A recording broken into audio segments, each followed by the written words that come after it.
The bitter taste of cheap coffee clung to my tongue as I straightened the stack of contracts on Preston Marchetti's mahogany desk for the third time that morning. My fingers trembled slightly, not from the cold that seeped through the floor-to-ceiling windows of the 42nd floor, but from the exhaustion that had become my constant companion over the past 6 months. Each movement sent a dull ache through my lower back, a reminder of the long hours spent hunched over filing cabinets and conference tables in the gleaming corporate fortress that housed Marchetti Industries. The office smelled of leather, expensive cologne, and something else I could never quite name. Power, perhaps, or danger. The kind that made my pulse quicken whenever Preston walked into a room. I smoothed down my gray pencil skirt, conscious of how plain it looked compared to the designer outfits that draped the bodies of other women who worked on this floor. Women like Veronica Ashford, whose Louboutin heels I could hear clicking down the hallway even now, each step a declaration of superiority. Paige, her voice cut through my thoughts like a knife through silk. Still playing dress-up as a professional? How adorable. I turned to find Veronica leaning against the doorframe of Preston's office, her crimson dress hugging curves she never failed to display. Her dark hair fell in perfect waves over her shoulders, and her lips, painted the same shade as her dress, curved into that familiar, mocking smile. "Good morning, Veronica," I replied softly, refusing to take the bait. I'd learned that lesson months ago. Engaging with her only fed the beast. She sauntered into the office, her perfume, something floral and suffocating, filling the space between us. "Preston will be in a meeting with the Benedetti family all afternoon," she said, her tone suggesting she knew far more about his schedule than I did. "Important business, the kind that requires sophisticated company." The implication hung in the air like smoke. I wasn't sophisticated. I wasn't the type of woman a man like Preston Marchetti would notice, let alone desire. "I'm aware of his schedule," I said quietly, returning my attention to the contracts. "I manage it." Veronica's laugh was like breaking glass. "Oh, darling, you manage his paperwork. I manage so much more." She leaned closer, her voice dropping to a conspiratorial whisper. "Look at you, Paige. Really look at yourself. Those sensible shoes, that boring hair pulled back like some Victorian governess, that face completely bare of any effort to be attractive. Do you honestly think a man like Preston Marchetti, powerful, dangerous, devastatingly handsome, would ever look at you twice?" My throat tightened, but I forced myself to remain calm. "I'm just here to do my job."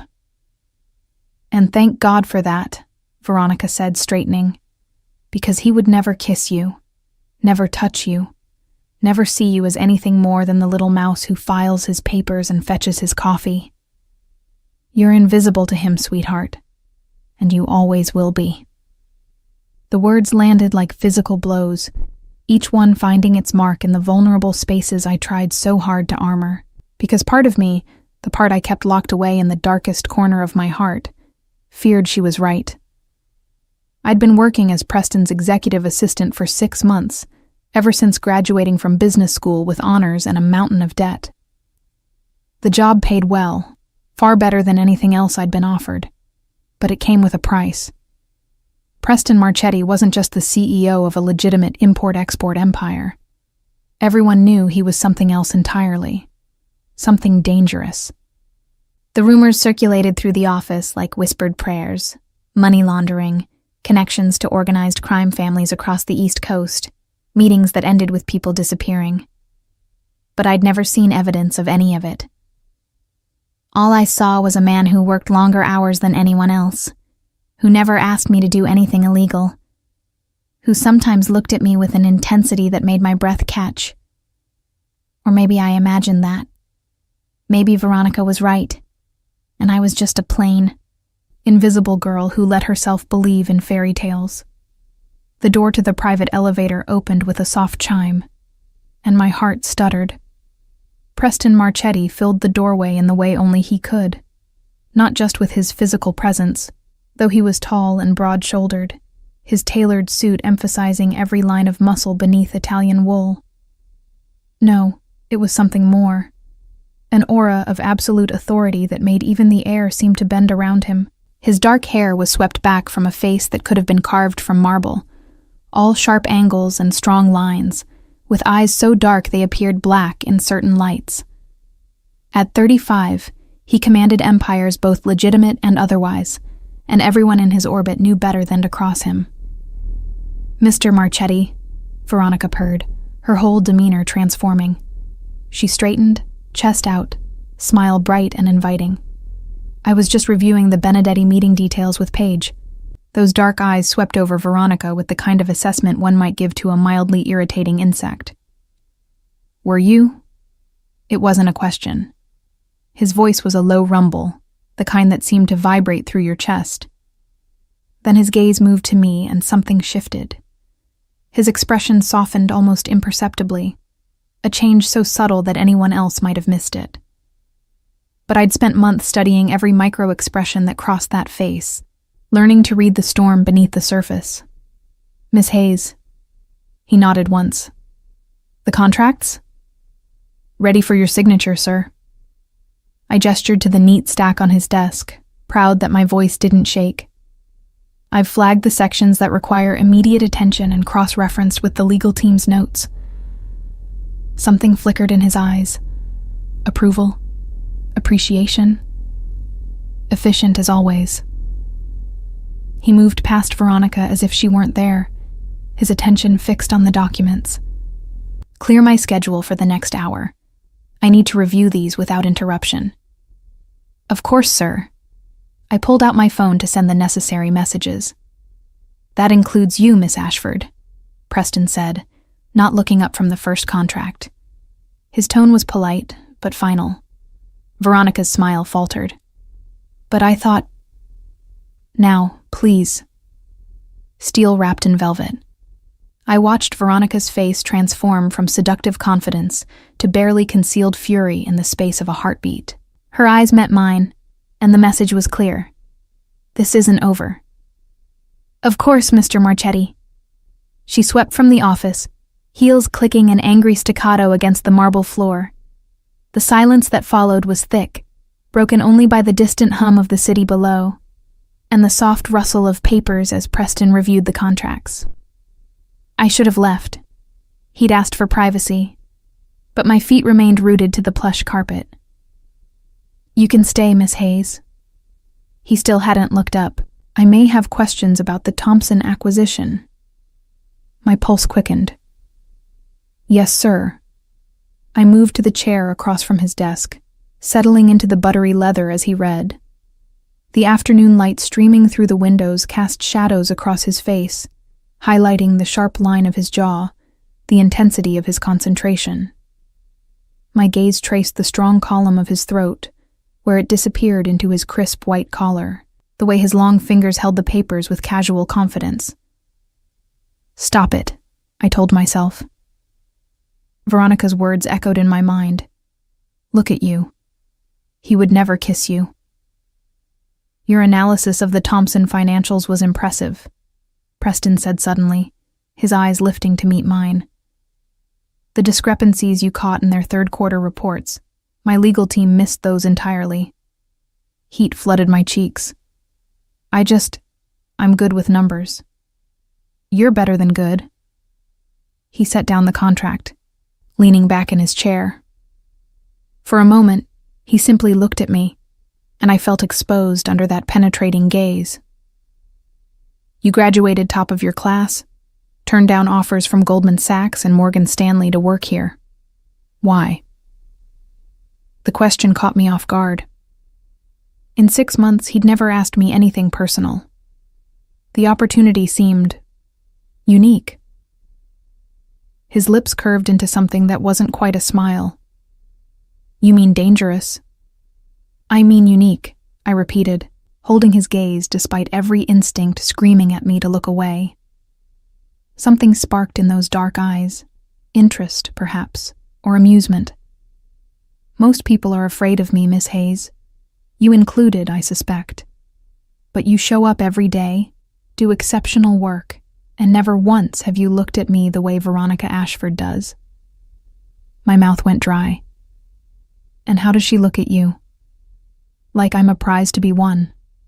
He leaned forward, elbows on his desk. "You look at me like I'm a problem to be solved." I didn't know how to respond to that, so I said nothing. "The Benedetti meeting," Preston continued, mercifully changing the subject. "I'll need you there to take notes. It's been moved to the penthouse conference room. 7 p.m. "Of course, sir. Should I—" "And Miss Hayes." He caught my gaze again. "Don't let Veronica get to you. She doesn't know what she's talking about." The words were casual, almost throwaway, but they landed with unexpected weight, like he'd somehow heard every cruel thing she'd said. "I won't, sir," I managed. He nodded, returning to the contracts. "That will be all for now." I stood, smoothing my skirt, and turned toward the door. My hand was on the handle when his voice stopped me again.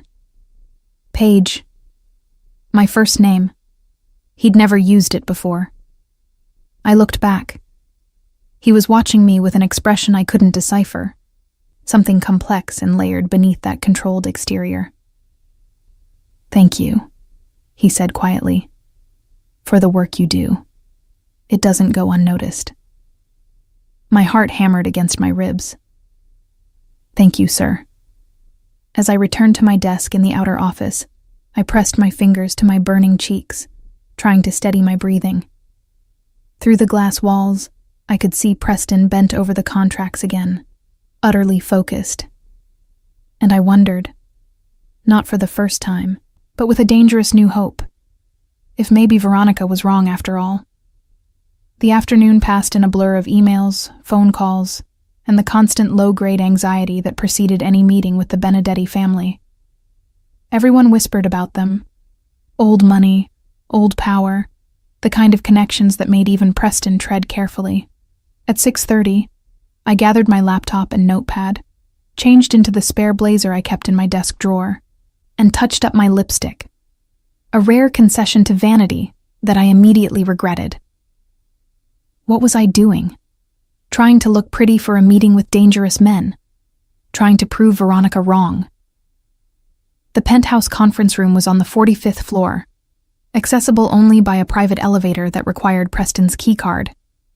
The doors opened onto a space that took my breath away. Floor-to-ceiling windows offering a 360-degree view of Manhattan, a sleek glass table that could seat 20, and recessed lighting that cast everything in a warm, golden glow.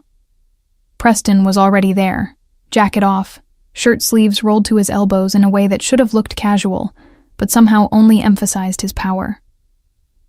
He turned as I entered, and for a moment, just a moment, his eyes traveled over me in a way that made my skin flush.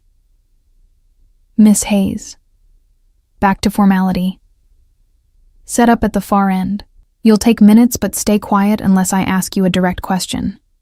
The Benedettis are traditional." "Understood, sir." I had just opened my laptop when the elevator chimed again. 3 men emerged. 2 obvious bodyguards flanking a silver-haired man in an immaculate charcoal suit. Luca Benedetti, patriarch of one of the oldest crime families in New York. But it was the woman behind them who made my stomach drop. Veronica. She swept into the conference room like she owned it, wearing a black cocktail dress that belonged at a gala, not a business meeting. Her eyes found mine immediately, and her smile was pure venom. "Mr. Benedetti," Preston said smoothly, extending his hand. "Thank you for coming." "Preston." Benedetti's voice was cultured, with just a trace of an Italian accent. "Always a pleasure. I hope you don't mind. Miss Ashford insisted on joining us. She mentioned she's been instrumental in facilitating our negotiations." I watched Preston's jaw tighten almost imperceptibly. "Of course." Veronica claimed the seat directly across from Preston, positioning herself in his eye line. Throughout the meeting, she found ways to contribute. Meaningful comments about shipping routes and customs protocols that I had to admit were genuinely helpful. But between each contribution, her eyes would flick to me with that same message. See? This is where I belong, not you. The meeting dragged on for 2 hours. I took meticulous notes, staying silent as instructed, hyper-aware of every glance Veronica shot my way. By the time Benedetti and his men stood to leave, my hands ached from typing and my head throbbed from the tension. "We'll be in touch about the Shanghai shipment," Benedetti said, shaking Preston's hand again. "And Preston, bring Miss Ashford to the gala next week. She's quite charming." "I'll consider it," Preston replied, his tone neutral. As the elevator doors closed behind the Benedettis, Veronica turned to me with a triumphant smile. "See, Paige? This is what it looks like when Mr. Marchetti actually values someone's presence. You can go back to your filing now." I gathered my laptop, refusing to give her the satisfaction of a response. "That's enough, Miss Ashford." Preston's voice cut through the room like a blade. Veronica's smile faltered. You overstepped." He moved toward her with predatory grace. "I don't recall asking you to join this meeting. In fact, I specifically remember not asking you." Mr. Benedetti requested nothing. You inserted yourself, and while your contributions were adequate, your behavior toward my assistant is unacceptable." My assistant. The possessiveness in those 2 words sent a shiver down my spine. Veronica's face flushed. "I didn't leave." Preston's tone brooked no argument. "Now." For a moment, I thought she might refuse. But something in Preston's expression must have warned her against it. She gathered her things and stalked to the elevator, shooting me one last look that promised retribution. The moment the elevator doors closed, the tension in the room shifted. Preston turned to me, and I found myself trapped in that dark gaze once more. "I apologize for her behavior," he said quietly. "You don't need to apologize for someone else, sir." "Don't I?" He moved closer, and suddenly the massive conference room felt very small. "You work for me. That makes your well-being my responsibility. My well-being. As if I were something precious, something worth protecting." "I can handle Veronica," I said, though we both knew it was a lie. "You shouldn't have to." He was standing just a few feet away now, close enough that I could smell his cologne, cedar and bergamot, and see the faint shadow of stubble along his jaw. "She's wrong, you know." "About what?" My voice came out barely above a whisper. Preston's eyes held mine, and something unreadable flickered in their depths. "About everything she says to you, about who you are, about who I see when I look at you." My heart stopped, started again. "Sir, the annual gala is this Friday," he interrupted, as if he hadn't just turned my world sideways. "All senior staff are required to attend. I expect you to be there." "Of course, sir." "Good." He stepped back, creating distance that felt both necessary and devastating. "That will be all for tonight, Miss Hayes. Go home. Rest." I nodded, not trusting my voice, and gathered my things. As I waited for the elevator, I felt his eyes on me. That same intense attention that made me feel seen in a way I'd never experienced before. The elevator doors opened and I stepped inside. Just before they closed, I looked back one last time. Preston stood at the windows, hands in his pockets, silhouetted against the glittering city below. And maybe it was the angle, maybe it was the lighting, but I could have sworn he was smiling. The week leading up to the gala passed in a haze of preparation and anxiety. Preston had insisted, through a message delivered by his personal shopper, that I charge whatever I needed for the event to the company account.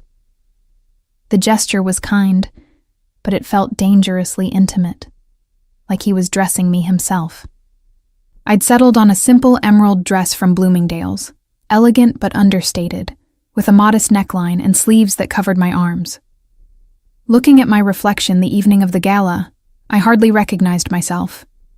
The girl in the mirror seemed poised, professional, someone who might actually belong in Preston Marchetti's world. But as I arrived at the Grand Meridian Hotel, where the gala was being held in the magnificent ballroom, all my carefully constructed confidence crumbled. The room was a sea of designer gowns and tuxedos, dripping with diamonds and old money. Crystal chandeliers cast prismatic light across marble floors, and a string quartet played softly in one corner while waiters circulated with champagne that probably cost more per glass than my monthly rent. I recognized faces from the office, from society pages, from the news. This wasn't just a corporate event. This was where power gathered, where deals were made in hushed conversations behind gloved hands. Paige. I turned to find Marcus Chen from accounting, one of the few people who'd always been kind to me. His smile was genuine as he approached with his wife, a tiny woman in a stunning red gown. "You look beautiful," he said warmly. "The green suits you." "Thank you." I managed a smile. "This is quite the event." "Preston doesn't do anything halfway," Marcus replied. "Fair warning, the alcohol is top shelf, but pace yourself. These things tend to get complicated as the night goes on." Before I could ask what he meant, a hush fell over the crowd. I turned to see Preston entering through the main doors, and the sight of him stole my breath. He wore a midnight blue tuxedo that looked like it had been designed specifically for his body, emphasizing his broad shoulders and lean frame. His hair was styled back, revealing the sharp lines of his face, and even from across the room, I could feel the force of his presence. Women turned to watch him pass, and men straightened their spines, suddenly aware of the predator in their midst. At his side, her hand tucked possessively through his arm, was Veronica.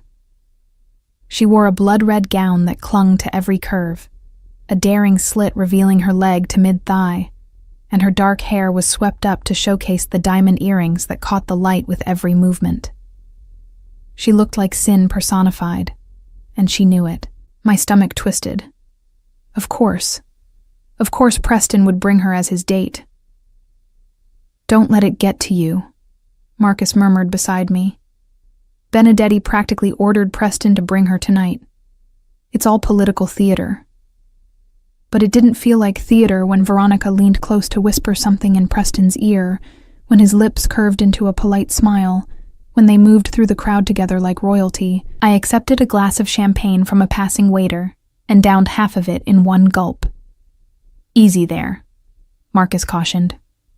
"I'm fine," I lied. The first hour of the gala passed in a blur of forced small talk and carefully avoiding the corner where Preston and Veronica held court. I watched from a distance as they moved through the room, Veronica introducing him to this politician's wife, that judge's daughter, always with her hand on his arm, her body angled toward his in unmistakable possession. And Preston. He was the perfect gentleman, polite and charming. But his eyes kept scanning the crowd like he was looking for something. Someone. "You should go talk to him," Marcus suggested as his wife pulled him toward the dance floor. I wouldn't know what to say. "How about hello?" He grinned. "Trust me, Paige. You're not as invisible as you think you are." But I felt invisible. Standing in my modest green dress while Veronica sparkled in red, I felt like exactly what she'd always called me. A mouse. Plain. Forgettable. Unworthy. I was considering leaving early, claiming a headache, a family emergency, anything, when Veronica's voice cut through the ambient noise like a siren. "Ladies and gentlemen." She stood near the small stage where the quartet had been playing, a microphone in her hand, her smile bright and venomous. If I could have everyone's attention for just a moment. The room quieted, all eyes turning toward her. Preston, standing near the bar with several business associates, frowned slightly. "As many of you know," Veronica continued, her voice carrying easily across the ballroom, "Marchetti Industries has been my home for the past 3 years. I've had the privilege of working closely with Mr. Marchetti on several high-profile projects, and I've come to admire not just his business acumen, but his." She paused, letting her eyes find his across the room. His many other qualities. Uncomfortable laughter rippled through the crowd.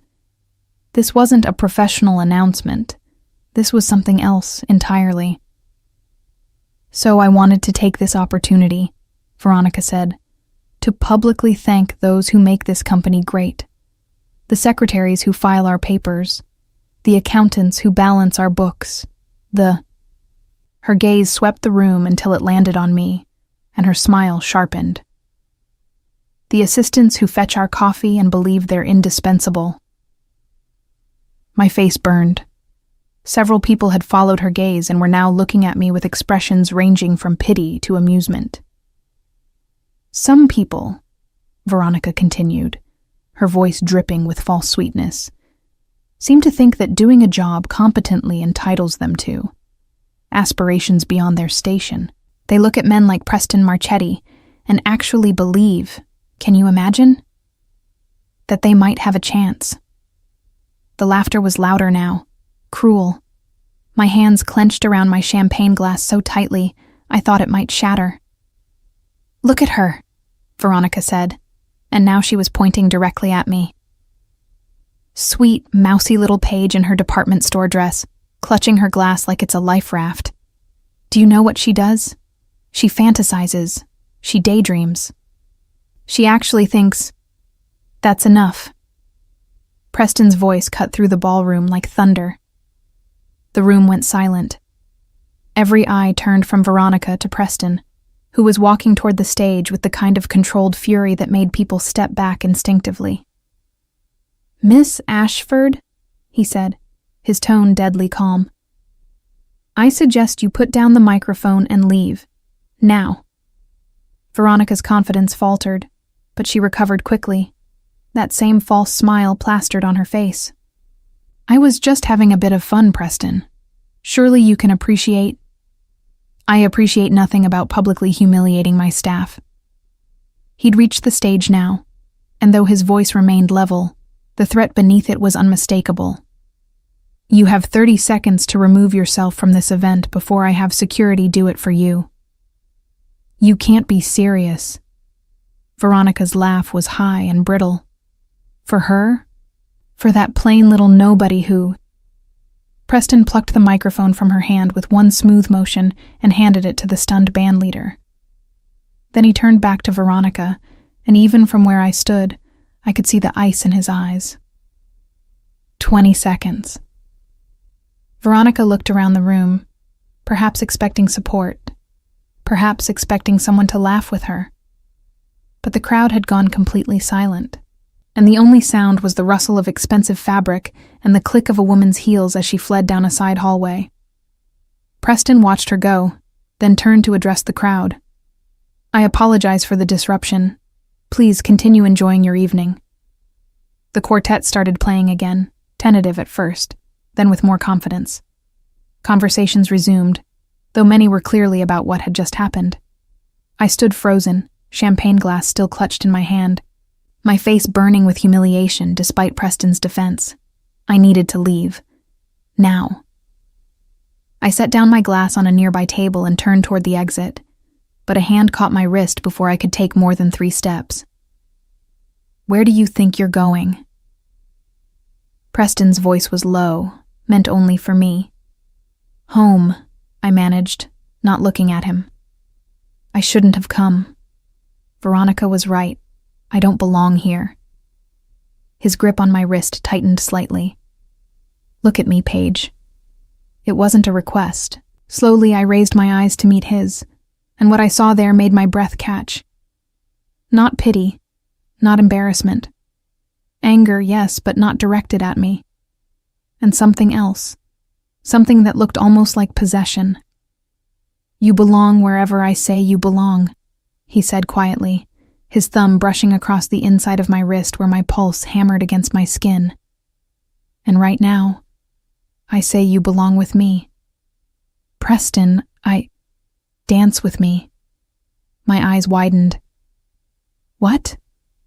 Dance with me, he repeated, already pulling me toward the center of the ballroom where several couples were swaying to the music. Right now, in front of everyone. I don't think that's a good idea. But he wasn't asking. His arm slipped around my waist, drawing me close as his other hand captured mine. The music swelled, a slow, romantic melody that seemed designed for this exact moment. And then we were moving, and my world narrowed to the warmth of his hand on my waist, the strength of his body so close to mine, the way he looked at me like I was the only person in the room. "You're shaking," he observed, his voice soft. "I'm not a very good dancer." "You're doing fine." His hand at my waist pressed slightly, guiding me through a turn. Better than fine. I could feel every eye in the ballroom on us, could sense the whispers starting, the speculation. Preston Marchetti, the untouchable bachelor, the dangerous businessman who kept everyone at arm's length, was dancing with his assistant, the plain girl in the green dress. "Ignore them," Preston murmured, as if reading my thoughts. "There's only one person's opinion that matters right now." "Whose?" "Mine." His dark eyes held mine captive. "And I think you look beautiful tonight. I think you're the most genuine person in this room full of snakes and social climbers. I think Veronica Ashford is a bitter, jealous woman who saw in you something she could never be." My throat tightened. What could she possibly see in me? Someone I actually notice. The words were simple, but the weight behind them was anything but. Someone who makes me want to be in my office every morning just to see her reorganizing my files with that little crease of concentration between her eyebrows. Someone who brings me coffee without being asked and remembers that I take it black with 1 sugar. Someone who isn't afraid to point out when I'm being unreasonable, but does it so diplomatically I barely notice I'm being managed. Each word landed like a physical touch, warming places inside me I'd thought were frozen. "I'm not special," I whispered. "You are to me." The music swelled, and Preston pulled me closer, close enough that I could smell his cologne, feel the solid warmth of his chest against mine, sense the controlled strength in every line of his body. We moved together like we'd been doing this for years, like our bodies knew something our minds were still figuring out. "Preston," I began, unsure what I wanted to say. "I'm going to kiss you now," he said quietly, his voice dropping to that dangerous register that made heat pool in my stomach. "In front of all these people, in front of everyone who thinks you don't belong here. And I want you to let me." My heart stopped. Why? Because Veronica was wrong. His hand at my waist moved up to cup my face, his thumb brushing across my cheekbone.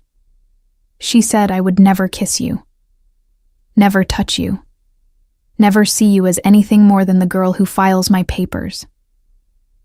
The music slowed, came to a stop. But we didn't stop moving, didn't stop looking at each other. "She was wrong about all of it," Preston murmured, "and I'm going to make sure everyone in this room knows it." Then his mouth was on mine. The kiss was nothing like I'd imagined, and I'd imagined it, God help me, more times than I could count. It was firm and possessive, claiming and giving at the same time. His hand cradled my face like I was something precious, while his arm around my waist pulled me flush against him, and I melted into it, into him, my hands finding their way to his chest where I could feel his heart racing as fast as mine. The ballroom erupted, gasps, whispers, even a few scattered applause. But I barely heard any of it, lost in the sensation of Preston's lips moving against mine, the way his fingers threaded into my hair, the undeniable message being sent to every person watching. She's mine. When he finally pulled back, we were both breathing hard. His eyes were dark, pupils dilated, and something feral lurked beneath that controlled exterior. "Still think she was right?" he asked, his voice rough. I couldn't speak, could barely think. My lips felt swollen, my body humming with want, and the entire world had just shifted on its axis. "I need an answer, Paige." His thumb traced my lower lip. Do you still think you're invisible to me? No, I whispered. Good. He pressed a softer kiss to my forehead, then stepped back, taking my hand. Because we're leaving now. Together. And tomorrow morning, you're going to stop calling me Sir and start calling me Preston. What? But he was already leading me through the crowd, which parted before us like the Red Sea. I caught glimpses of faces as we passed, shock, envy, confusion, and on a few, knowing smiles. Marcus Chen gave me a subtle thumbs up. Mrs. Benedetti, Luca's wife, actually winked. And standing near the exit, her face a mask of absolute devastation, was Veronica. Preston didn't even glance at her as we walked past. His attention was focused entirely on me, his hand warm and possessive around mine. The valet brought his car around, a sleek black Aston Martin that whispered wealth and danger, and Preston opened the passenger door for me himself. As I slid into the leather seat, still reeling from everything that had happened in the last 20 minutes, he leaned down, his mouth close to my ear. That dress, he murmured, has been driving me insane all night. The way it brings out your eyes, the way it hints at what's underneath without revealing too much. But tomorrow, I'm taking you shopping properly, because as beautiful as you look right now, I want to see you in something that shows the entire world exactly what I see when I look at you. Then he closed the door and walked around to the driver's side, leaving me breathless and burning. As we pulled away from the hotel, leaving the gala and Veronica and my old life behind, I realized Marcus had been right. I wasn't invisible. I never had been. Preston had been seeing me all along. The drive to Preston's penthouse should have been awkward. Two people who'd just publicly declared something neither of us had put into words, sitting in the close confines of an expensive car. But instead, it felt inevitable. Like every moment of the past 6 months had been leading to this. He drove with one hand on the wheel, the other resting on the console between us, so close to mine that I could feel the warmth radiating from his skin.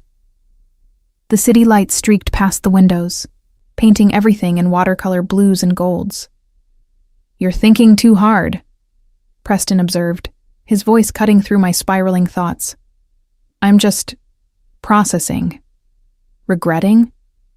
No. The word came out faster than I'd intended, more emphatic. "No, I don't understand why you did that. Why you kissed me in front of everyone." He was quiet for a moment, navigating through late-night traffic with the ease of someone who'd driven these streets 1,000 times. Veronica had been pushing boundaries for months, making inappropriate comments, undermining you, using her connections to position herself as indispensable to my business relationships. His jaw tightened. Tonight, she crossed a line. "You could have just fired her." "I'm going to." He glanced at me, and something in his expression made my stomach flip. But that wouldn't have addressed the real issue. Which is, that I've wanted to kiss you since the day you walked into my office for your interview. His admission hung in the air between us, heavy with implication. You were wearing a navy suit that was slightly too big for you, and you had this serious expression like you were preparing for battle. When I asked you why you wanted to work for me, you looked me straight in the eye and said, "Because I'm not afraid of complicated situations, Mr. Marchetti." I remembered that interview, remembered the way his stare had made me feel like I was being examined under a microscope, how I'd forced myself to maintain eye contact, even though every instinct screamed at me to look away. "You had no idea who I really was," Preston continued, pulling into an underground parking garage. "What I really do. But you weren't intimidated, weren't trying to impress me with false confidence. You were just honest. And I realized I wanted you in my life." The car came to a stop in a private space marked with his name. He killed the engine but didn't move to get out. "I'm not a good man, Paige." His voice was low, almost warning. "I've done things that would horrify you. My business empire is built on foundations that aren't entirely legal. The people I deal with, the Benedettis, the other families, they're dangerous. Being close to me puts a target on your back. I know, I whispered. Do you?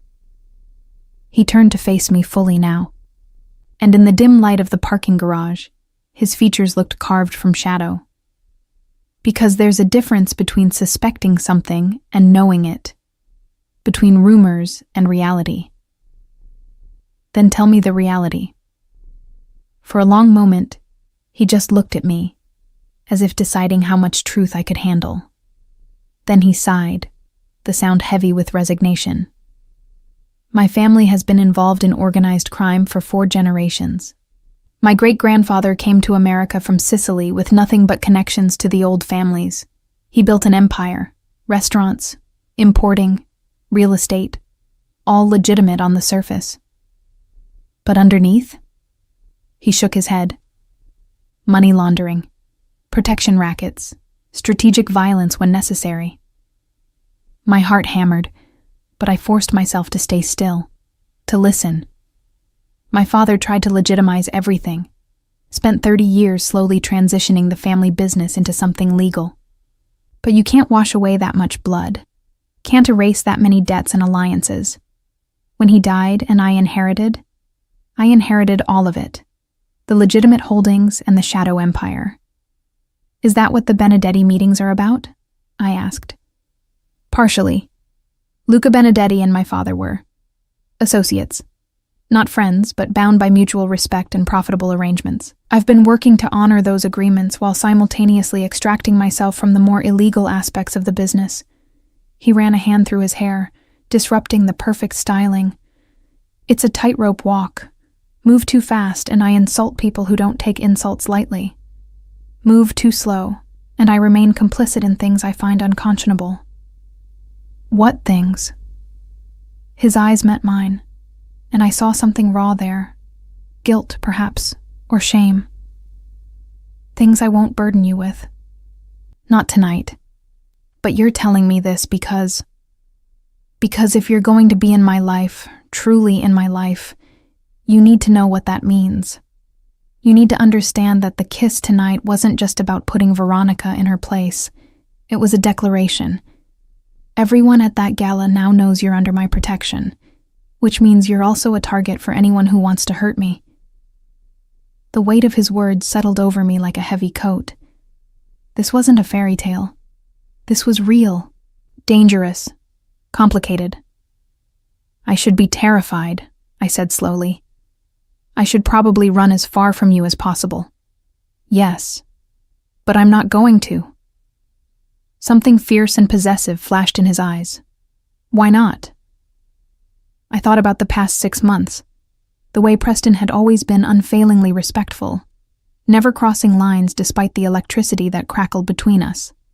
How he'd noticed when I was overwhelmed and quietly redistributed my workload, the time I'd caught him reviewing my performance evaluation and seen him smile at something I'd written. 1,000 small moments that had woven themselves into something undeniable. Because I trust you, I said simply, and because I'm tired of being invisible. Preston reached across the console, his hand cradling my face with such tenderness, it made my throat tighten. You were never invisible, Paige. You were just waiting for the right person to really see you. Then he was kissing me again, and this time there was no audience, no performance. Just the two of us in the close confines of his car, the kiss deepening into something hungry and desperate. His hand slid into my hair, angling my head for better access, and I gasped against his mouth, my hands fisting in his jacket. When we finally broke apart, both breathing hard, he rested his forehead against mine. Come upstairs with me. It wasn't a command. It was an invitation, a question, a turning point. Okay, I whispered. The penthouse occupied the entire top floor of a gleaming high-rise in Tribeca. Floor-to-ceiling windows offered panoramic views of the city, and the interior was a study in masculine elegance. Dark woods, leather furniture, modern art on the walls. But what caught my attention was the wall of bookshelves, packed with volumes that looked actually read rather than decorative. "You read?" I said, surprised. "Why does that shock you?" Preston moved to the bar in the corner, pulling out 2 glasses. "I don't know. I guess I assumed." I trailed off, not wanting to voice the stereotype. "That criminals are illiterate?" His lips curved. "My mother was a literature professor before she married my father. She insisted all her children read everything from Dante to Dostoevsky. Water or something stronger?" "Water is fine." I moved toward the bookshelves, running my fingers along the spines. "She sounds formidable." She was. Past tense. The pain in those 2 words made me turn to look at him. "She died when I was 23. Cancer. I'm sorry." He handed me a glass of water, his fingers brushing mine. "She would have liked you. Approved of you anyway, which was rare. My mother had exacting standards for anyone in her sons' lives." "Sons? You have brothers?" "One. Nico. He manages our West Coast operations." Preston gestured toward a photo on one of the shelves. 2 dark-haired men, clearly related, standing on what looked like a yacht. "He's younger, more hot-headed, has opinions about how I should run things." "Does he know about me?" "Not yet, but he will." Preston set down his glass and moved closer, his presence filling my awareness. "Everyone will, after tonight." The reality of what we'd done, what I'd agreed to, hit me again. Veronica is going to make my life hell. Veronica is going to be escorted from the building by security first thing Monday morning, and she'll sign a non-disclosure agreement that will bankrupt her if she breathes a word about anything she saw or heard while working for me. His voice was cold, businesslike. She'll also receive a severance package generous enough that she can't claim unfair termination. The problem of Veronica Ashford is solved. The casual way he discussed ending someone's career should have disturbed me. Instead, I felt a guilty surge of relief. "What about the others? The people who work for you? They're going to talk. Let them." He was close enough now that I had to tilt my head back to maintain eye contact. "I don't care what anyone thinks, Paige. I stopped caring about other people's opinions around the time I inherited an empire built on blood money and had to decide what kind of man I wanted to be." "What kind of man did you decide on?" "One who protects what's his." His hand came up to cup my face again, thumb stroking across my cheekbone. "One who doesn't apologize for wanting something and taking it. One who would burn down the entire world before letting anyone hurt the woman he stopped abruptly, his jaw tightening as if he'd almost said something he wasn't ready for. "The woman you what?" I prompted, my heart racing. "It's too soon," he said, almost to himself. "You just learned the truth about me tonight. You're probably still processing." "Preston." I placed my hand over his, holding it against my face. "Finish the sentence." His eyes searched mine, looking for doubt or fear. Whatever he saw there must have satisfied him, because he leaned down, his lips brushing against mine as he whispered, "The woman I'm falling in love with." The confession should have terrified me. We'd only really acknowledged this thing between us a few hours ago. But as I looked up at this powerful, dangerous, complicated man, I realized I'd been falling too. Slowly, subtly, over months of small interactions and lingering glances. "I think I've been in love with you since you defended me to Mr. Benedetti," I admitted. "When you told him I was instrumental to the Thompson acquisition, even though we both knew Veronica had tried to take credit for my work." "That was 3 months ago." "I know." A slow smile spread across his face, transforming him from dangerous businessman to something younger, more vulnerable. "We're both idiots then, because I've wanted you far longer than I should have. But I convinced myself it was wrong, that you were too good for this world, too pure for someone like me." I'm not that good, I protested. You are. He kissed me softly, reverently. You're everything I didn't know I needed, Paige Hayes. And now that I have you, I'm not letting you go. The possessiveness in his words should have set off alarm bells, but instead, they made me feel safe, wanted, cherished in a way I'd never experienced. What happens now? I asked as he led me to the couch, pulling me down beside him. Now we figure out how to navigate this together. His arm came around my shoulders, tucking me against his side. I'm not going to lie. It won't be easy. There will be people who don't approve, who think you're a gold digger or that I'm taking advantage of you. My world is dangerous, and being with me means accepting security measures you're not used to. Security measures? A driver, bodyguards when you leave the building, a security system in your apartment that's connected to my team. He must have felt me tense because he added quickly, not surveillance, protection. There are people who might try to use you to get to me. The reality of what I was stepping into crystallized. This wasn't just a relationship. It was a life change. Everything would be different now. I'll need time to process all of this, I said honestly. Of course. He pressed a kiss to the top of my head. But you should know, I'm not a patient man when it comes to things I want. And I want you, Paige. In my life. In my bed. By my side. I want to wake up to you and fall asleep holding you. I want to show you off to the world and watch everyone realize what I've known for months. That you're extraordinary. His words wrapped around me like warmth, melting defenses I'd spent years building. I'm not extraordinary. I'm just... Don't. He tilted my chin up, forcing me to meet his eyes. Don't diminish yourself. Not with me. Veronica spent months trying to convince you that you were less than plain, forgettable, unworthy. But she was wrong, and I'm going to spend however long it takes proving it to you. Tears pricked at my eyes, and I blinked them back. Why me? Really? You could have anyone. Models, socialites, women who understand your world. I don't want women who understand my world.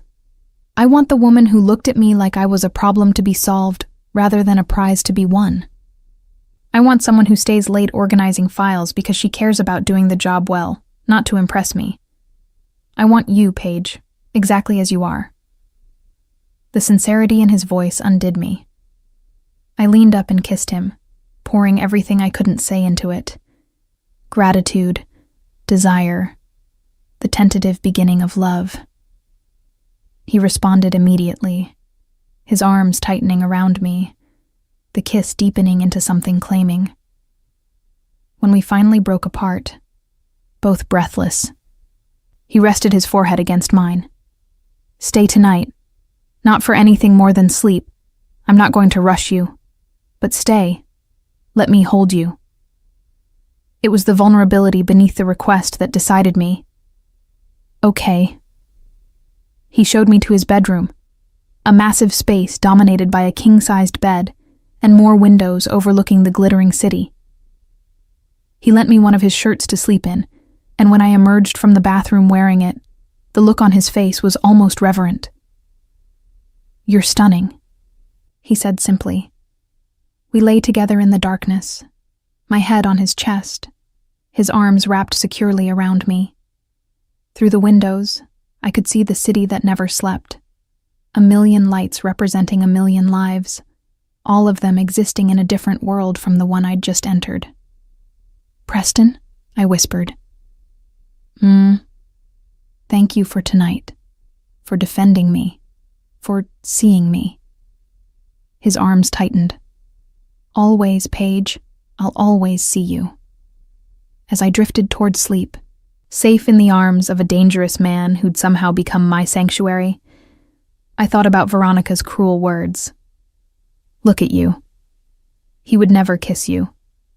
She'd been so wrong. And tomorrow, when the sun rose on this new reality, I'd begin learning just how wrong. Sunlight streaming through floor-to-ceiling windows woke me, and for a disoriented moment, I didn't recognize where I was. Then I felt the warmth of Preston's body beside me. His arm draped possessively across my waist, and the memories of the previous night came flooding back. The gala, Veronica's public humiliation, Preston's kiss in front of everyone. I'm falling in love with you. I turned carefully, not wanting to wake him, and studied his face in the morning light. Asleep, he looked younger, less guarded. His dark lashes rested against his cheeks, and his lips, the ones that had claimed mine so thoroughly, were slightly parted. There was a vulnerability in his sleep that he'd never show the world. I can feel you staring.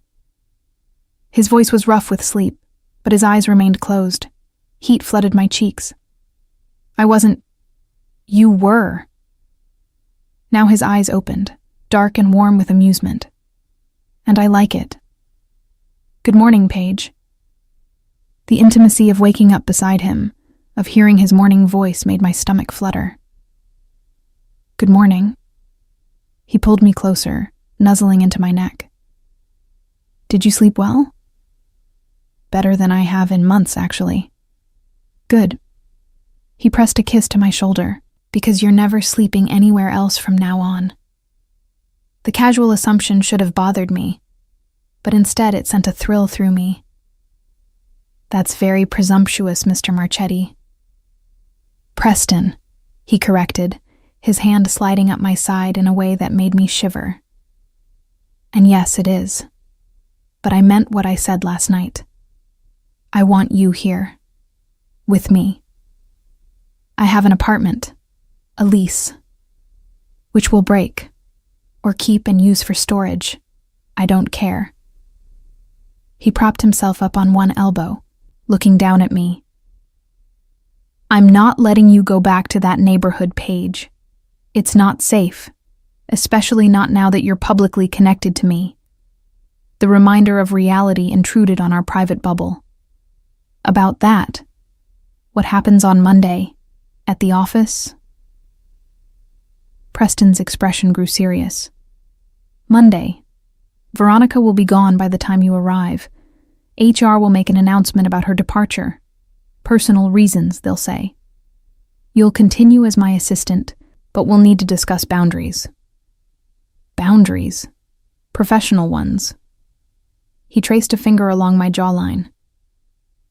I won't be able to keep my hands off you at home, but at the office, we'll need to maintain some semblance of propriety, at least initially.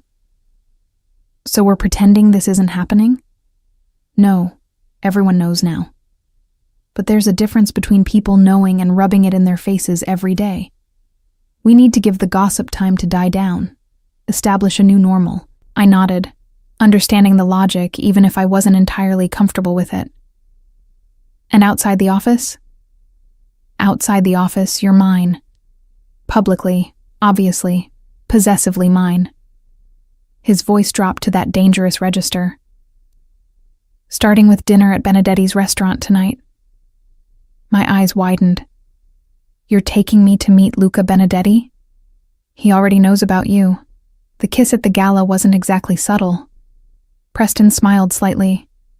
But yes, I'm taking you, not as my assistant, but as the woman I'm seeing. There's a difference, and Luca will understand it. The thought of sitting across from one of the most powerful crime bosses in New York while trying to act like I belonged there made my stomach churn. I don't know if I'm ready for that. You are. He kissed me softly. And I'll be right beside you. Luca's traditional, but he's not unreasonable. He'll respect you because I've claimed you. And in our world, that matters. Our world. The phrase sent a chill through me. I wasn't Italian, wasn't connected to any of the families. I was an outsider being pulled into a society with rules I didn't understand. Preston must have sensed my anxiety because he pulled me against his chest, his hand stroking my hair soothingly. I know this is overwhelming, but I promise I'll never put you in danger. Everything I do is to keep you safe. Even if keeping me safe means locking me in a gilded cage? He stiffened slightly. Is that what you think this is? I don't know what to think. I pulled back to look at him. Yesterday, I was just your assistant. Today, I'm waking up in your bed, you're talking about breaking my lease, and tonight I'm meeting mob bosses. It's a lot, Preston. His jaw tightened, and for a moment, I thought he might get angry. But then he sighed, his hand cupping my face gently. You're right. I'm moving too fast. I'm used to identifying what I want and taking it, but you're not a business acquisition. You're a person, and you deserve time to adjust. The acknowledgement meant more than he probably realized. Thank you. But I'm not apologizing for wanting you here, with me, for wanting to protect you. His thumb stroked across my cheekbone. Maybe we can compromise. Keep your apartment for now, but spend most nights here. Let me provide security without it feeling like imprisonment. Go to dinner with me tonight, but if at any point you're uncomfortable, we leave. No questions asked. It was more consideration than I'd expected from a man known for being unyielding in his business dealings. Okay, I can work with that. Good. He kissed me again, longer this time, his hand sliding into my hair.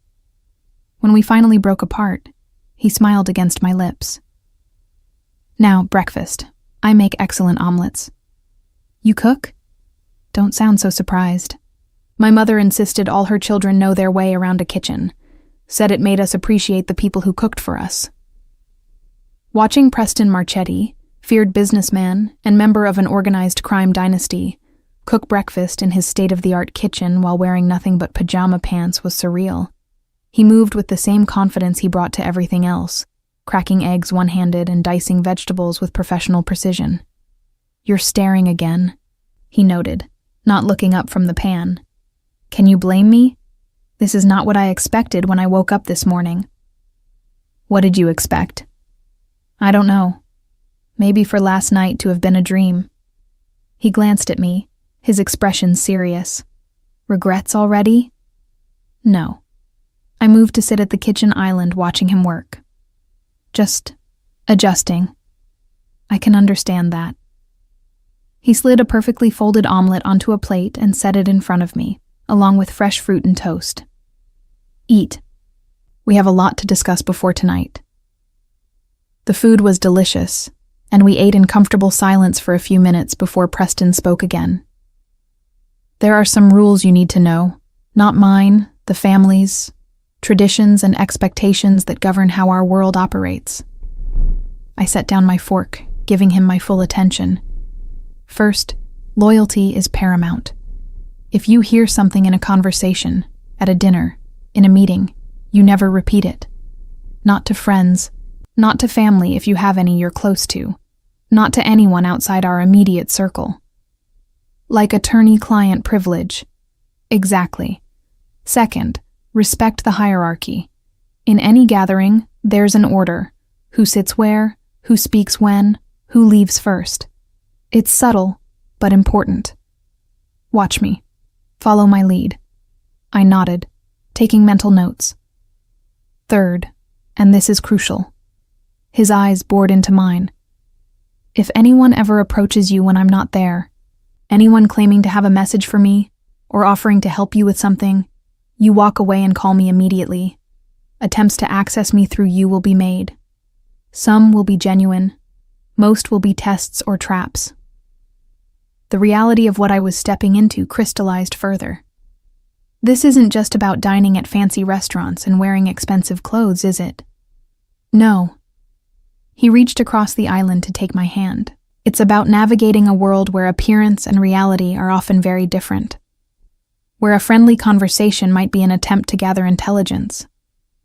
Where accepting the wrong favor could put you in debt to dangerous people. Should I be taking notes?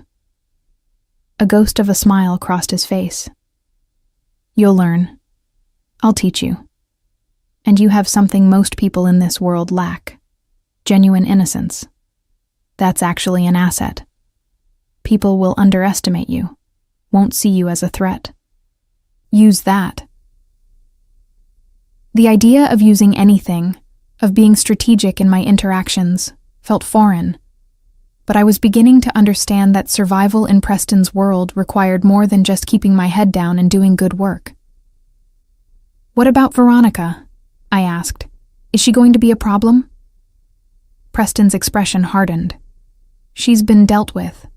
The severance package includes a relocation bonus, enough money to start over somewhere far from New York. If she's smart, she'll take it and disappear. If she's not." He trailed off, and the implication hung heavy in the air. "You'd hurt her?" I'd ensure she understood the consequences of making herself a problem. He squeezed my hand. "But it won't come to that. Veronica is vindictive, but she's not stupid. She knows better than to come after someone under my protection." Under my protection. The phrase kept recurring, and I was beginning to understand what it truly meant in this context. Not just physical safety, but a declaration of possession that made me untouchable to Preston's enemies and allies alike. "Tell me about Luca Benedetti," I said, wanting to be as prepared as possible for tonight. "What should I expect?" Preston considered for a moment. "Luca is old school. 70s, widowed, 3 sons in the business. He values tradition, family, loyalty. He'll be polite to you because insulting me by insulting you would violate the respect between our families. But he'll also be evaluating you, trying to determine if you're a liability. How do I prove I'm not? By being yourself. By showing him that you're not trying to be something you're not." Preston's thumb stroked across my knuckles. "Luca respects authenticity. He's dealt with social climbers and gold diggers his entire life. What he hasn't dealt with much is someone like you, genuinely good, genuinely unimpressed by the trappings of our world." "I'm impressed by some of it," I admitted. "Your apartment is stunning." "The apartment is just money and real estate. I'm talking about being unimpressed by the power, the danger, the mystique that most people find intoxicating." He stood, moving around the island to stand behind my stool, his hands settling on my shoulders. "You look at me and see a man, not a myth. That's rare. That's valuable." I leaned back against him, drawing comfort from his solid presence. "I'm scared, Preston. Of tonight, of this world, of not being enough." "You're more than enough." He pressed a kiss to the top of my head. "And I'll be right there with you. Every step." The rest of the morning passed in a blur of quiet domesticity that felt surreal. Preston made calls from his home office while I showered and tried to calm my nerves about the evening ahead. He'd arranged for clothes to be delivered, not just for tonight, but an entire wardrobe that now hung in his massive closet. "This is too much," I protested, looking at the designer labels and price tags that probably totaled more than I made in 6 months. "It's not enough." He came up behind me, his arms encircling my waist. "Let me take care of you, Paige. It's one of the few simple pleasures I have, being able to give you things you'd never buy for yourself. I can take care of myself." "I know you can. You've been doing it alone for God knows how long, but you don't have to anymore." His lips found that sensitive spot below my ear. "Let me spoil you. Let me show you what it means to be cherished." The word, cherished, made something crack open in my chest. How long had it been since anyone had made me feel valued, wanted, important? "Okay," I whispered.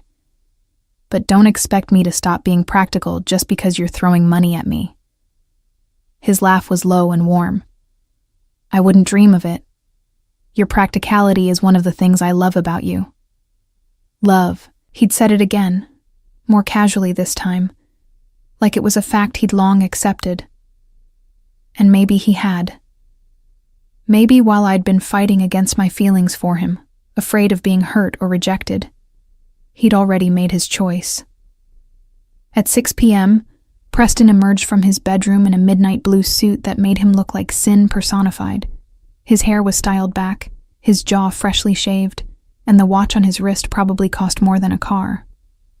"You look," I trailed off, unable to find words adequate enough.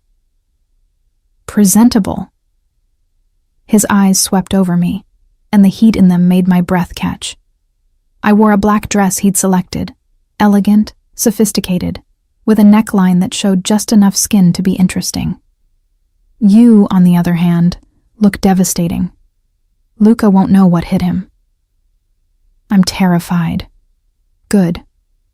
He pulled me close, his hands settling on my waist. "Fear keeps you sharp, aware. Just remember, you're not going as a supplicant or a curiosity. You're going as my partner. That means you sit beside me, you speak when you want to speak, and you leave when you're ready to leave. You're not there to perform or impress. You're there because you're important to me." The pep talk helped, even if my hands still trembled slightly as we made our way down to the parking garage. But as Preston helped me into his car, his hand warm and steady in mine, I found my resolve strengthening. I'd spent years being invisible, overlooked, dismissed as plain and unremarkable. But Preston saw something different when he looked at me, and maybe it was time I started seeing it too. Benedetti's restaurant was in Little Italy, housed in a building that had been in the family for 3 generations. Unlike the corporate elegance of Preston's usual haunts, this place felt lived in, authentic. Red checkered tablecloths, exposed brick, the scent of garlic and tomatoes filling the air. "Preston!" Luca Benedetti rose from a corner table as we entered, his arms spread wide in welcome. And the mysterious Miss Hayes. Come, sit." The corner table at Benedetti's was set for 4, though only Luca sat there when we arrived. He was exactly as I remembered from the office meetings. Silver-haired, impeccably dressed in a charcoal suit, with eyes that seemed to see everything. But here, in his family's restaurant, he seemed more relaxed, more human. "Luca." Preston shook his hand warmly before guiding me forward. "This is Paige Hayes." "Ah, the young lady who caused quite the stir at the gala." Luca's eyes twinkled with amusement as he took my hand, bringing it to his lips in an old-fashioned gesture. Preston chose well. "Please sit." Preston pulled out my chair, settling me beside him rather than across the table. His hand found mine beneath the table, a steady anchor, as Luca poured wine from an unlabeled bottle. "This is from my private reserve," he explained. "Made by my cousin in Tuscany. You won't find it in any store." I took a sip, the wine rich and complex on my tongue. "It's wonderful." "She has good taste, Preston.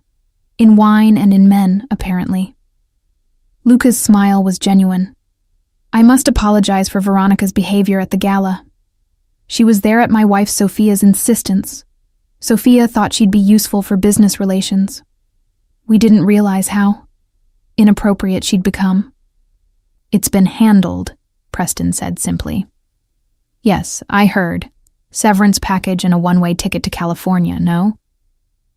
Luca nodded approvingly. Sometimes problems are best solved with distance rather than more drastic measures. The casual reference to more drastic measures sent a chill through me, but I kept my expression neutral. "Now," Luca leaned back in his chair. "Tell me, Miss Hayes, what does your family think of your involvement with our Preston here?" The question landed like a test. "My family is small. Just me, really. My parents died when I was in college." Luca's expression softened genuinely. "Ah, that's hard. Family is everything. But perhaps," he glanced at Preston meaningfully, "you're building a new family now, yes?" Before I could respond, a young man approached the table, early 20s, dark-haired, with Luca's eyes but a harder edge to his features. "Papa." He nodded to his father, then to Preston. "Marchetti." His gaze slid to me, assessing. "And this must be the famous assistant." "Marco," Luca's voice carried a note of warning. "Mind your manners. This is Miss Paige Hayes, Preston's companion." The deliberate emphasis on companion rather than assistant wasn't lost on any of us. Marco's expression shifted, recognition of what that meant dawning in his eyes. "My apologies, Miss Hayes." He extended his hand. "Marco Benedetti. I handle the family's shipping operations. Nice to meet you," I said, shaking his hand. His grip was firm, professional, but his eyes remained cautious. "Sit," Luca commanded. "We're here for family dinner, not business." As if on cue, waiters began bringing food: antipasti, pasta, braised meats, vegetables roasted in olive oil. Everything was served family style, meant to be shared. Luca insisted on serving me himself, heaping my plate with more food than I could possibly eat. "You're too thin," he declared. "Preston, you're not feeding her enough." "I'm feeding her fine," Preston replied, amusement in his voice. "She's just naturally delicate." "Delicate," Luca laughed. "But with spine, I think. You stood up to Veronica, yes, even before Preston intervened?" I felt all eyes on me. "I tried to ignore her, mostly. Engaging just made it worse." "Smart." Marco nodded approval. Veronica was always a problem. Too ambitious, too willing to trade on connections she didn't really have. The conversation flowed around me, touching on business matters in vague terms that probably meant more than they appeared. Preston's hand never left mine under the table, a constant reminder that I wasn't alone in this. "Tell me," Luca said, his attention returning to me. "What do you think of our Preston's business practices? You manage his schedule, yes? You see how he operates?" Another test. I chose my words carefully. "I think Preston is trying to build something legitimate, something his children could be proud of." The table went quiet. Preston's hand tightened on mine. Luca studied me for a long moment, then smiled, a real smile reaching his eyes. "You see clearly, Miss Hayes. Not many do. They see the surface, the money, the power, the connections. But you see the man beneath, what he's trying to become. That's a gift." "It's not that special," I deflected. "No?" Luca leaned forward. "Let me tell you something about our world, Miss Hayes. Most people in it see only what benefits them. They look at Preston and see opportunity. Money to be made, connections to be exploited, power to be borrowed. Very few look at him and see a man trying to do better than his father, better than his grandfather. Sophia, she saw it in me once. Made me want to be worthy of that faith." The mention of his late wife brought a shadow across Luca's face. Preston had told me she'd died 2 years ago from cancer, that Luca had never really recovered. "She sounds like she was an incredible woman," I said softly. "She was." Luca's voice was rough with emotion. 35 years we had. Not enough. Never enough. He raised his glass. "To the women who make us better men. May we be worthy of them." We all raised our glasses, and I caught Preston looking at me with such intensity it stole my breath. The dinner continued with lighter conversation. Stories of Preston's father, of Luca's early days in the business, of the changing landscape of their world. Marco gradually warmed to me, his initial wariness giving way to something like approval when I asked intelligent questions about shipping logistics. "You're not what I expected," he admitted over dessert, a tiramisu that melted on the tongue. "When Papa said Preston was bringing his assistant, I thought." He trailed off, clearly thinking better of finishing that sentence. "You thought I'd be another Veronica," I finished for him. "Someone using Preston for his connections." Something like that. He had the grace to look embarrassed. "But you're different. You actually listen when people talk. You ask real questions, not the kind designed to flatter or manipulate." "Because I genuinely want to understand," I replied. "This world is new to me. I'm not going to pretend I know how it works. That honesty will serve you well, Luca interjected. Or get you in trouble. Depends on who you're honest with. He looked at Preston. You'll protect her? Teach her what she needs to know? With my life, Preston said simply. Something passed between the two men, an understanding that went deeper than words. Luca nodded once, satisfied. Then she's family now. Marco, spread the word. Miss Hayes is under Benedetti protection, same as Marchetti. My eyes widened. I don't understand. It means, Preston explained quietly, that hurting you is the same as hurting me or Luca. It expands your protection beyond just my influence to include Benedetti resources. That's a lot, I managed. That's how we survive, Luca said matter-of-factly. By protecting our own. And you, Miss Hayes, are one of ours now, whether you like it or not.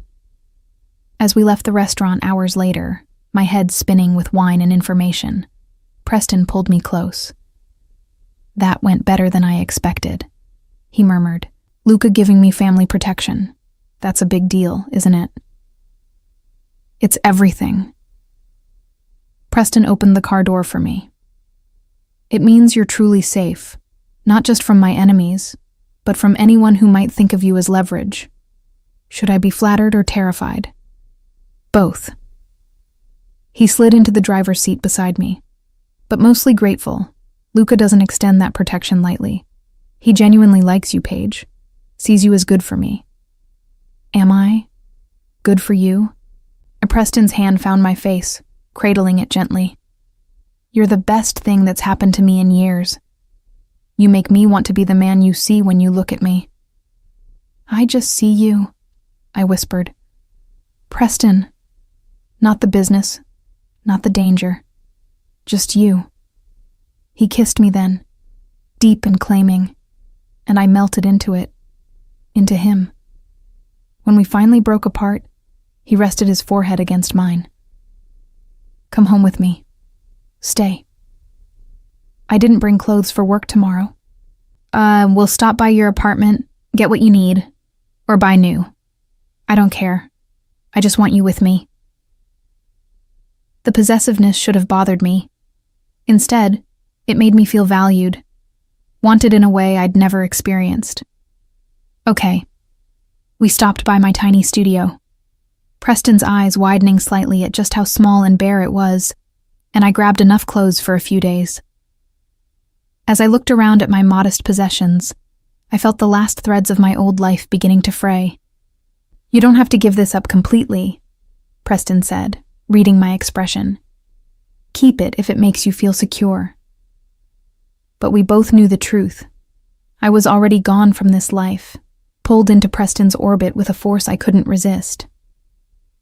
Back at his penthouse, we fell into bed together, and this time when he pulled me against his chest, it felt less like a new experience and more like coming home. Tell me something I don't know about you, Preston murmured into the darkness. Like what? Anything. Something real, I thought for a moment. When my parents died, I spent a year barely functioning. Failed most of my classes, almost dropped out. My advisor, Professor Harrigan, she's the one who pulled me through. Told me I was too smart to let grief destroy me. Preston's arms tightened around me. I'm sorry you went through that alone. I'm not alone anymore. No, he agreed. You're not. We drifted toward sleep, wrapped in each other. And for the first time since my parents died, I felt like I belonged somewhere. To someone. But in the morning, reality would intrude again. The office, the gossip, the careful navigation of our new public relationship. I pushed those worries aside, choosing instead to savor this moment of peace. Tomorrow, we'd face whatever came. Together. Monday morning arrived with the weight of inevitability. I woke tangled in Preston's arms, the city already alive beyond the windows, and felt the first flutter of anxiety about walking into the office as something other than just his assistant. Stop thinking so loud, Preston mumbled against my shoulder. I can hear your brain spinning from here. I'm just nervous about today. He propped himself up on one elbow, looking down at me with sleep-mused hair and soft eyes. HR sent the announcement about Veronica's departure yesterday afternoon. By now, everyone knows she's gone. They also know why. Because she publicly humiliated your girlfriend? Because she violated company policy regarding professional conduct and harassment. His hand traced lazy patterns on my arm. The kiss at the gala is just confirmation of what's probably been suspected for months. We weren't as subtle as we thought, Paige. I blinked. What do you mean? I mean that the way I looked at you, the way I made sure you were never assigned to degrading tasks, how I always asked for you specifically for important meetings. People noticed. The only one who didn't seem to notice was you. The revelation shifted my understanding of the past 6 months. All those times I'd convinced myself I was imagining the tension between us. Others had already seen it. So, walking in together won't be as shocking as I thought? Probably not, though showing up in my car definitely sends a message. He kissed my forehead. But we'll do this however you're comfortable. I can have the driver bring you separately if you prefer. I considered it, but that felt like hiding, like being ashamed. No, together. We might as well own it. Pride flickered in his eyes. That's my girl.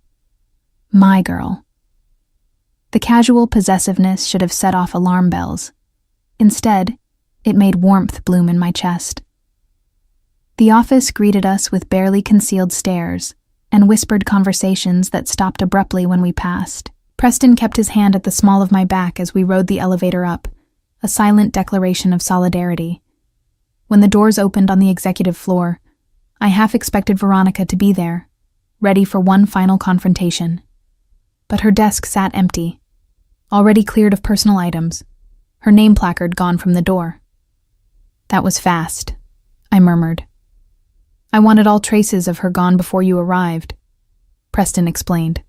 You shouldn't have to see reminders of someone who tried to diminish you.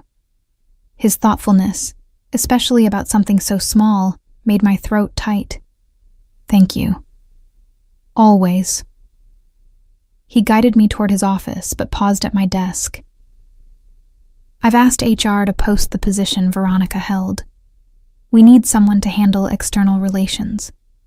You're not worried about finding another Veronica? Not remotely. Because this time I'll listen to your assessment of candidates. Your judgment of character is better than mine. He kissed my temple quickly, professionally. I have a meeting at 9. Order breakfast for both of us? Of course. The morning passed in a strange new normal. I fielded calls and emails, managed Preston's calendar. But now I did it with the knowledge that I'd wake up beside him tomorrow morning. That tonight we'd share dinner in his penthouse. That our relationship had fundamentally transformed, even if my daily tasks hadn't. At lunch, Marcus Chen appeared at my desk with a knowing smile. So, you and the boss. I felt my cheeks heat. Yeah, about damn time. We had a pool going about when he'd finally make a move. I won, by the way. Had my money on during a company event after Veronica pushed too far. Despite my embarrassment, I laughed. You bet on my love life? Your love life was entertainment for the entire accounting department. The tension between you two was painful to watch. He perched on the edge of my desk. But seriously, Paige, I'm happy for you. Preston's a good man, despite the rumors and the family history. He deserves someone genuine. Thank you, Marcus. That means a lot. Just be careful, okay? This world he's part of, it's dangerous. Make sure you know what you're getting into. I thought about dinner with Luca Benedetti, about the casual references to violence, about the protection that now extended over me like an invisible shield. I'm learning. The afternoon brought its first real test of our new dynamic. A client, some hedge fund manager Preston had been courting for months, made a comment during a video call that made my skin crawl. Marchetti, I see you've upgraded your office decoration. Much better view than before. Preston's expression went cold. Excuse me? Your assistant. Much prettier than that dark-haired one you used to have. The man's leer was visible even through the screen. Miss Hayes is my executive assistant and my partner. Speak about her disrespectfully again, and our business relationship is terminated. Understood? The hedge fund manager's face paled. I didn't mean... Understood? Preston repeated, steel in his voice. Yes, of course. My apologies, Miss Hayes. I nodded, throat tight with emotion. Preston could have laughed it off, could have let the comment slide to preserve the business relationship. Instead, he'd put the man in his place immediately. After the call ended, Preston pulled me into his office and shut the door. Are you okay? I'm fine, but you didn't have to defend me like that. That deal was worth millions. I don't give a damn about the deal. No one talks about you that way. No one. His hands framed my face. You're not just my assistant anymore, Paige. You're under my protection. That means something. I'm starting to understand that. He kissed me, slow and deep, and I melted into it, into him. When we finally broke apart, he rested his forehead against mine. Tonight, I want to take you somewhere. Where? You'll see. Trust me? Yes. The answer came without hesitation, and I realized it was true. Somewhere along the way, I'd started trusting this dangerous, complicated man with everything I had. That evening, Preston drove us to a neighborhood I didn't recognize. Older buildings, tree-lined streets, surprisingly quiet given how close we were to downtown. He parked in front of a beautiful brownstone with ivy climbing its walls. What is this place? I asked. Mine. Or it will be once the paperwork clears. He came around to open my door. I bought it last week. You bought a house. I bought us a house. He led me up the front steps, producing a key. The penthouse is nice, but it's mine from before you. I wanted something that was ours from the start. My heart stuttered. Preston, come see inside before you decide if it's too much. He opened the door, revealing a spacious foyer with original hardwood floors and a staircase that curved gracefully to the second floor. The house was empty, but beautiful. High ceilings, crown molding, large windows that let in golden afternoon light. Preston led me through room after room, pointing out features, suggesting how we might furnish each space. This could be a library, he said, gesturing to a room lined with built-in bookshelves. I know you love to read, and upstairs there's a room with perfect light for an office. Your office, not mine. I followed him through the house in a daze. He'd bought us a home. A real home. Not just an apartment, but a place with history and character and room to grow. Why? I finally asked as we stood in the master bedroom, looking out at a small garden below. Because I'm serious about you, Paige. About us. I want a life with you, not just nights together between business obligations. I want morning coffee in our kitchen and lazy Sundays in our garden. I want to build something real with you. Tears pricked my eyes. This is moving so fast.